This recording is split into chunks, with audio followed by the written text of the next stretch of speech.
Председатель правительства Абубакар Мальсагов проверил строящиеся объекты в Горной Ингушетии.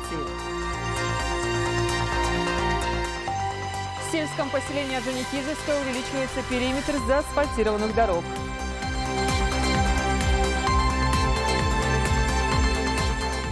Благотворительный фонд «Тешим» проводит акцию к священному празднику Курбан-Байрам.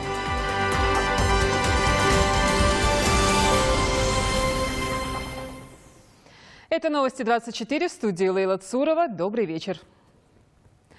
В выходные председатель правительства совершил инспекционную поездку по Горной Ингушетии. Цель выезда – проверка строящихся объектов. Дороги, больницы, физкультурно-оздоровительный комплекс, школы и жилой дом не остались без внимания. Абубакаром Мальсаговым даны поручения исправить все погрешности и успеть сдать стройобъекты в срок. Подробности у Дали Плиевой.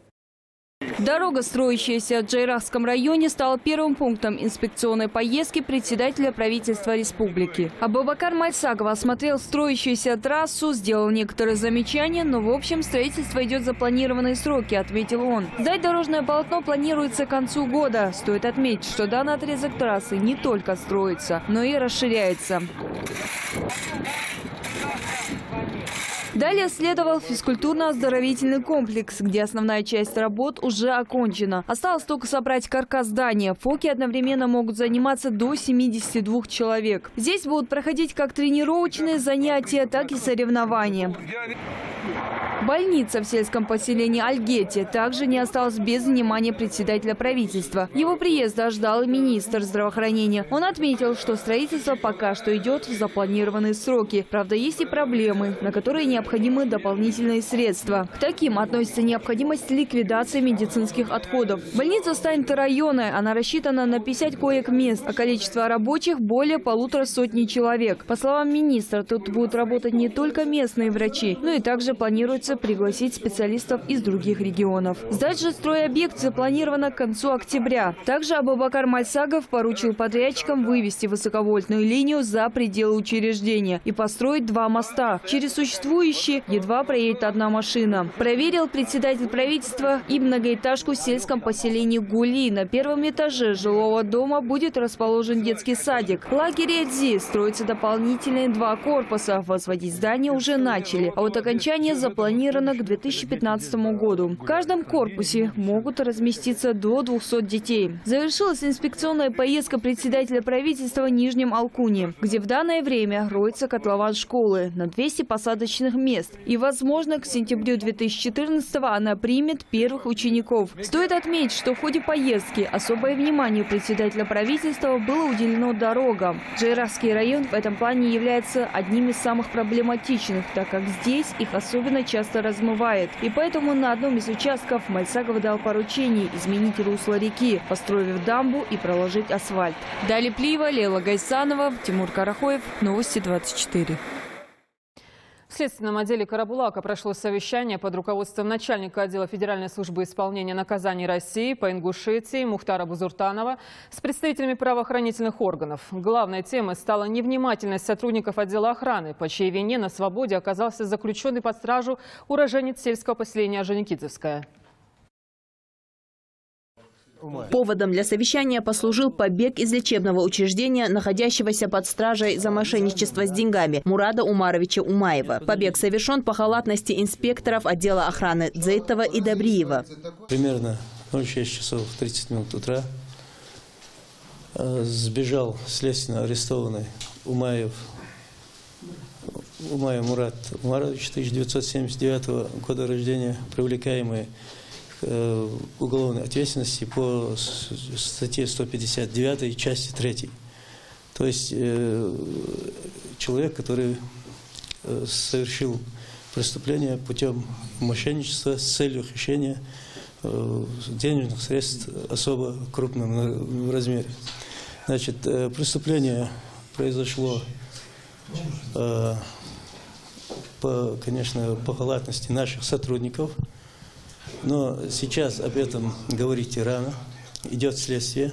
По данному факту возбуждено уголовное дело по статье 286 Уголовного кодекса Российской Федерации. Работники отстранены от занимаемых должностей. Отделом Федеральной службы исполнения наказаний России по Ингушетии разыскивается Умаев Мурат Умарович, 1979 года рождения, уроженец сельского поселения Орджоникидзевское Сунжинского района. Всех лиц, владеющих информацией о его местонахождении, просим сообщить по следующим телефонам: 44 46 58, 44 46 11 и 44 46 52. Танзила Цурова, Фатима Кариева, Ильяс Ханиев. Новости 24.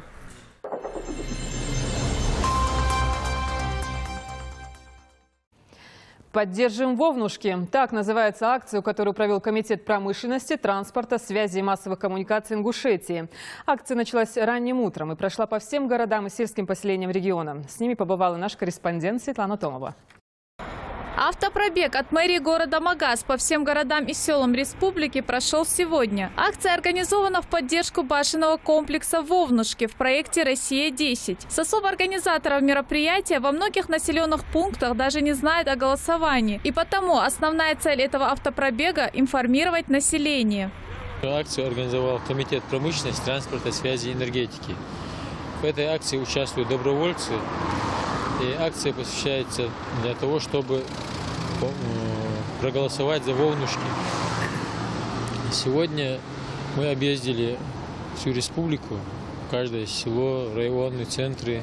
Заур Кадзоев – руководитель инициативной группы. Он уже не в первый раз выезжает, призывая людей поддержать наш уникальный архитектурный комплекс. С его слов, люди активно подключаются к голосованию. Сегодняшнее мероприятие собрало много добровольцев, которые не пожелали остаться равнодушными к судьбе Вовнушек. Многие нашли единомышленников через социальные сети. В каждом населенном пункте участники автопробега останавливались и раздавали листовки с правилами голосования. Также жители республики призывали к активному голосованию по громкой связи через мегафон. Сегодня, 30 сентября, это инициативная группа поддержки нашего объекта Вовнушки на конкурсе «Россия-10» совместно с Комитетом промышленности. Вот эта акция приурочена к последним завершающим дням финала голосования для того, чтобы привлечь внимание населения и активизироваться именно в поддержке нашего объекта Вовнушки.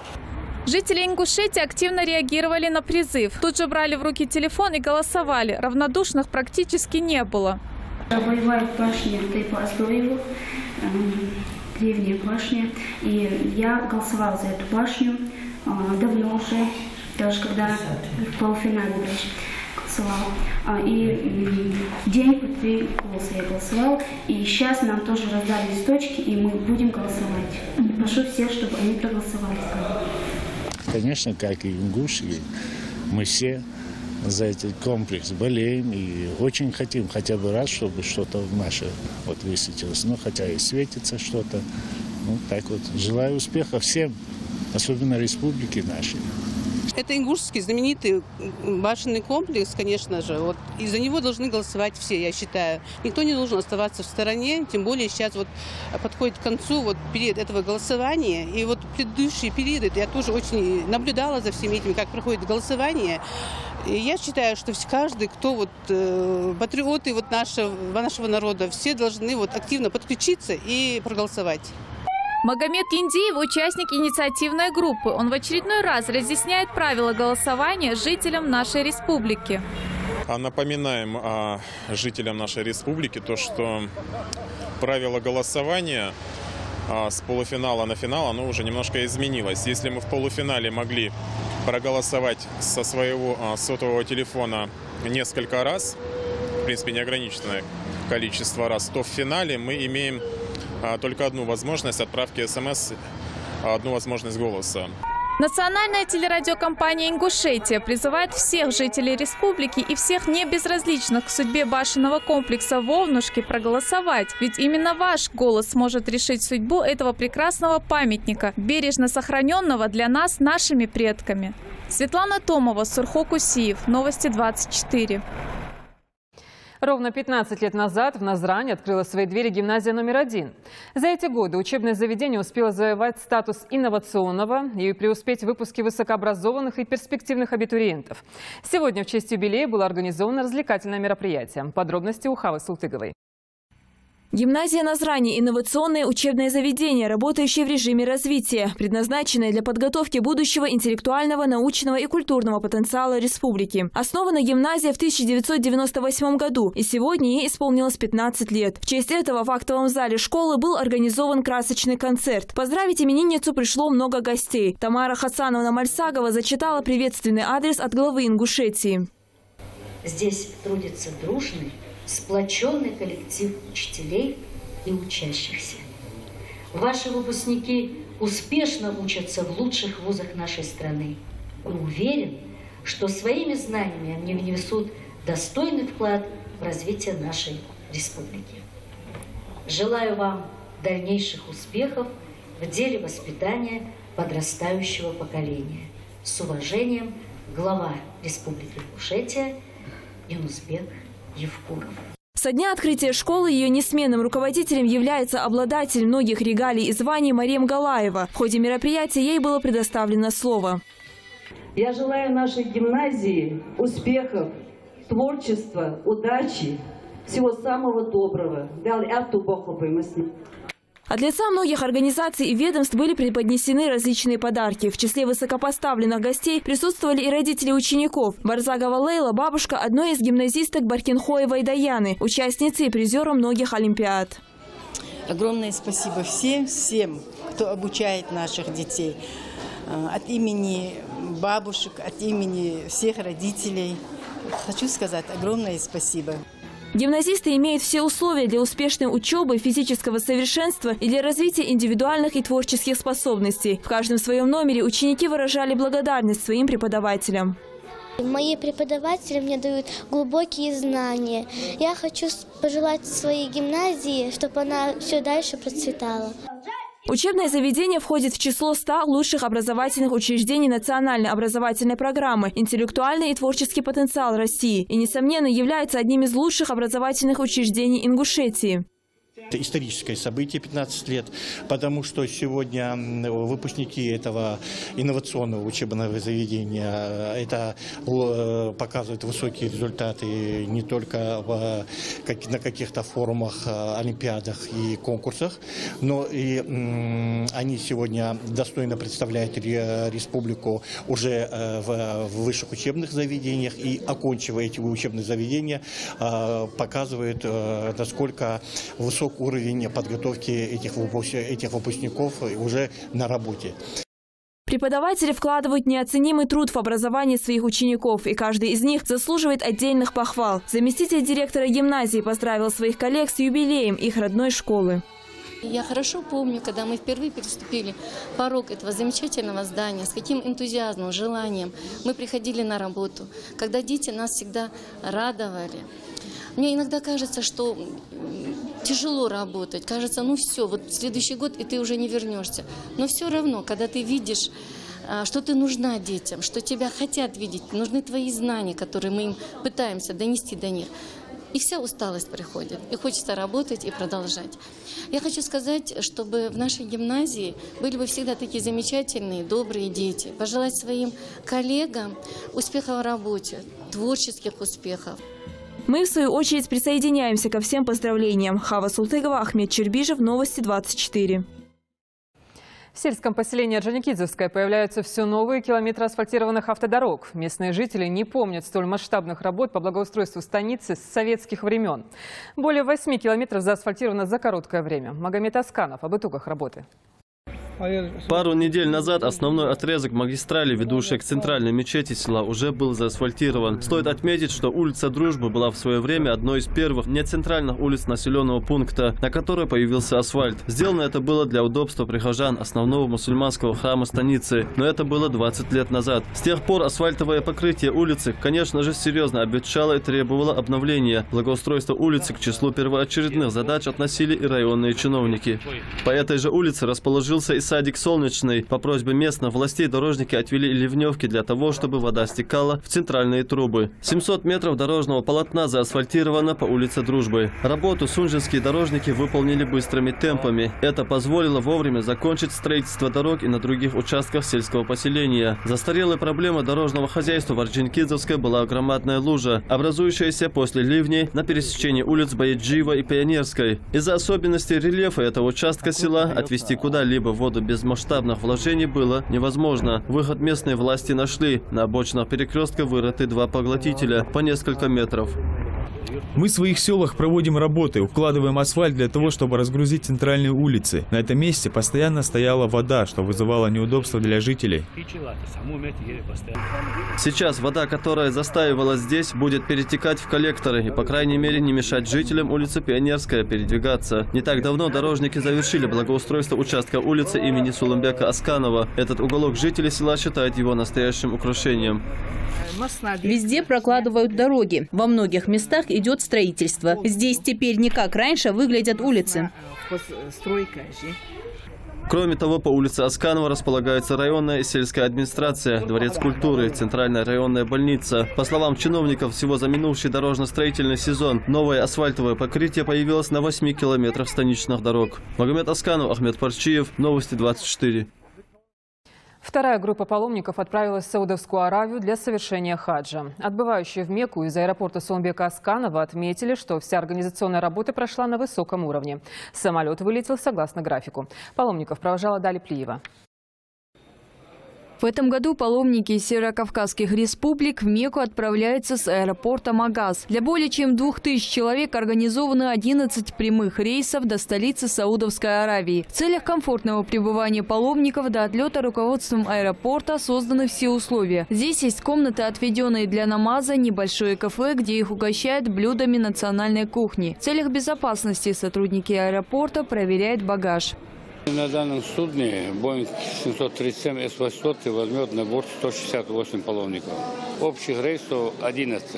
Мы благополучно отправили первый рейс, который вылетели тоже в традиционный совет Северного Кавказа, Кабардино-Балкарии, Адыгея, Дагестан, Карачаево-Черкесии, Северной Осетии и наши. Добавлены 2 рейса, которые вылетают паломники из других регионов.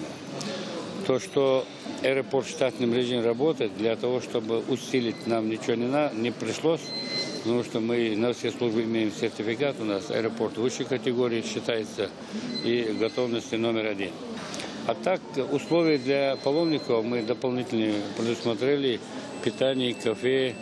Большинство питания мы сейчас делаем халял. Раньше паломникам приходилось испытывать трудности поездки, так как они ехали несколько дней на автобусе. Но сейчас, благодаря международному рейсу, воздушный лайнер преодолевает многотысячное расстояние за 3,5 часа. С аэропорта Магаз в паломничество отправятся не только жители нашей республики, но и из Карачаево-Черкесской республики, Адыгеи, Осетии, Дагестана и многих других северокавказских республик. Перелет совершается группами по 168 человек. Во второй группе по преимуществу жители Карачаево-Черкесской республики.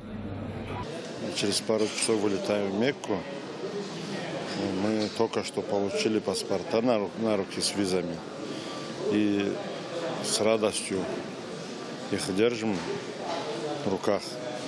Поэтому мы уже почти полдела сделано, визы получили. Теперь остается совершить сам хадж. И просим Аллаха, чтобы наш хадж был мабрур, принятый Аллахом, так как за принятый хадж, как говорил пророк, алейхиссалату вассалям, за принятый хадж, за хадж аль-мабрур, вознаграждение только рай. Руководитель группы паломников из Карачаево-Черкесской республики Джатум Тамбиев в Мекку отправляется уже 8-й раз. Впервые святые места он увидел в 99-м. Но с каждой поездкой желание отправиться в город пророка, да благословит его Аллах и приветствует, было все больше и больше. В этом году хадж он совершает за своего родственника, который по состоянию здоровья не может посетить Мекку. За эти 8 раз совершил хадж, 2 раза за себя, остальные за родственников, за любимых близких людей. Также в этом году совершаю хадж за одного родственника старика Ижаева. Халид Качиев – заместитель муэдзина одной из мечетей в Карачаево-Черкесии. В хадж он отправляется второй раз. В поездке Халид сопровождает супругу. На вопрос о сложностях пути он отвечает, что для истинного мусульманина хадж – это радостное событие, а возможность совершить его – большая удача. Я до этого тоже ездил через Дагестан. Ну, чтобы вот так встречали, чтобы вот здесь вот так кормили, чтобы вот так сумки носили. Мы такого не видели. Поэтому здесь дух ислама, уважение ислама видно. Дай Аллах этим работникам, кто здесь работает, кто это организовал, долгих лет жизни, чтобы были счастливы во всех своих начинаниях и во всех своих делах. Я впервые отправляюсь в хадж в этом году. Я намаз уже делаю 17 лет. И все эти 17 лет моей мечтой было отправиться на священную землю. Ну, у меня 5 детей, так получилось, что пока дети были маленькие, у меня не получалось никак поехать туда. В этом году, Аллах ашкур, так получилось, что и помогли люди, что я смогла поехать. Я очень рада, безумно рада. Мне очень понравилось, как обслуживание вашего аэрофлота. Ваши люди мне безумно понравились. Настоящие мусульмане. Спасибо вам большое. Вот мы можем наблюдать, как паломники столпятся у входа. А вот они выходят к трапу самолета. Для многих из них это первый шаг в новую жизнь, так как в Коране сказано, что тот, кто совершит паломничество, очищается от всех своих предыдущих грехов. Скажи, пожалуйста, ты первый раз едешь в хадж? Нет, уже 3-й раз. Первый раз 10 лет поехал. Радуюсь очень сильно. Говорят, первый раз за себя едешь, а потом уже за кого-то, может. За кого ты сейчас едешь? За себя. Каждый раз.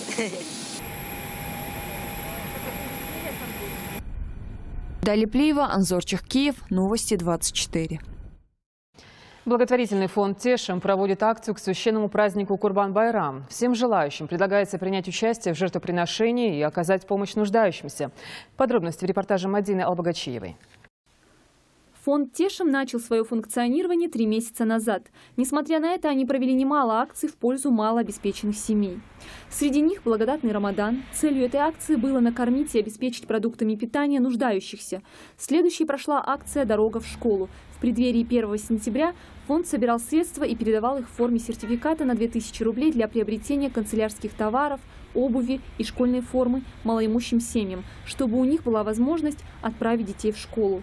А с 25 сентября началась акция к празднику Курбан-Байрам, которая продолжится вплоть до 10 октября. Для участия в акции нужно поручить фонду исполнение жертвоприношения от вашего имени, передав денежную сумму в размере 7000 рублей. В свою очередь фонд «Тешим» закупает бычков из расчета на одно жертвенное животное, 7 человек, разделывает, составляет из них доли и раздает именно неимущим, нужда которых выявлена именно сотрудниками фонда. На попечении фонда «Тешим» находится более 200 семей.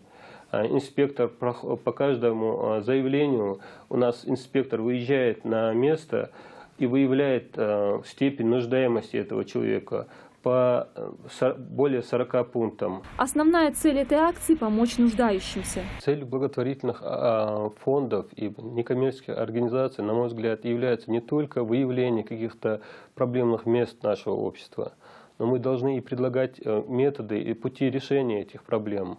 Я думаю, совместными усилиями и исполнительной власти, и благотворительных организаций, некоммерческих организаций мы сможем принести пользу нашему обществу. Курбан-Байрам – это священный праздник жертвоприношения, знаменующий окончание хаджа. Правила праздника предписывают угощать всех, а в первую очередь бедных, мясом жертвенного животного. Именно этим и занимается фонд «Тешим», то есть помогает провести обряд жертвоприношения, а также направляет мясо самым нуждающимся. Мадина Албагачиева, Резван Аушев, Новости 24. В Ингушетию с рабочим визитом прибыл международный гроссмейстер России Джакай Джакаев. Тренер Махачкалинской школы имени Карпова занимается вопросом популяризации шахмат в Северо-Кавказском федеральном округе. Ждут ли преобразования в этом интеллектуальном виде спорта наших шахматистов, узнаем у Индиры Манкиевой. Руководитель подразделения от Федерации шахмат России по СКФО Джакаев Джакай в рамках рабочей встречи встретился с министром по физической культуре и спорту Республики Ингушетия Ахмедом Катиевым и вице-президентом Федерации шахмат Республики Барахоевым Исраилом. В ходе встречи обсуждался вопрос о популяризации детско-юношеского шахматного спорта не только в нашей республике, но и по всему Северо-Кавказскому округу. Также обсуждался вопрос о постройке нового шахматного клуба, так как старый не подходит для проведения межрегиональных турниров. В связи с этим была озвучена просьба о покупке необходимого шахматного инвентаря. Сегодня мы с министром спорта Республики Ингушетия, с Катиевым Ахмедом Якубовичем обговорили практически все вопросы о ситуации, о развитии шахмат Республики Ингушетия. Было отмечено, я думаю, это и мнение и мое, которое сложилось в результате визита, и это и мнение шахматистов Ингушетии, что Министерство спорта оказывало и оказывает большую поддержку шахматистам республики и выездов на соревнования, и проведения внутренних турниров. Наш гость Жакай Жакаев, представитель Федерации шахмат России ВСКФО. Он приехал к нам сегодня в гости, посмотреть, как у нас развивается вид спорта шахматы. К сожалению, этот вид спорта у нас слабо развивается, но и мы сейчас поделились опытом, как лучше нам начать развивать этот вид спорта. Вы знаете, шахмат – это интеллектуальная игра, это игра умов, и поэтому я считаю, что наша молодежь способна развивать этот вид спорта и добиваться определенных результатов. После совещания Джакай Абакарович и Исраил Барахоев поехали в школу Илин в городе Назрань, где гроссмейстер провел с детьми сеанс одновременной игры в шахматы. К нам приехал международный гроссмейстер Жакай Жакаев, чтобы сыграть с нами игру «Сеанс» и дать нам несколько советов на будущее. После импровизированного турнира гроссмейстер наградил участников памятными грамотами и дал несколько полезных советов по тактике ведения игры. Также без внимания не был оставлен и сам Джакай. Ему подарили сувенирный набор шахмат. Индира Манкива, Рамзан Миржоев, Новости 24. Таким был понедельник. Спасибо за внимание и спокойной ночи.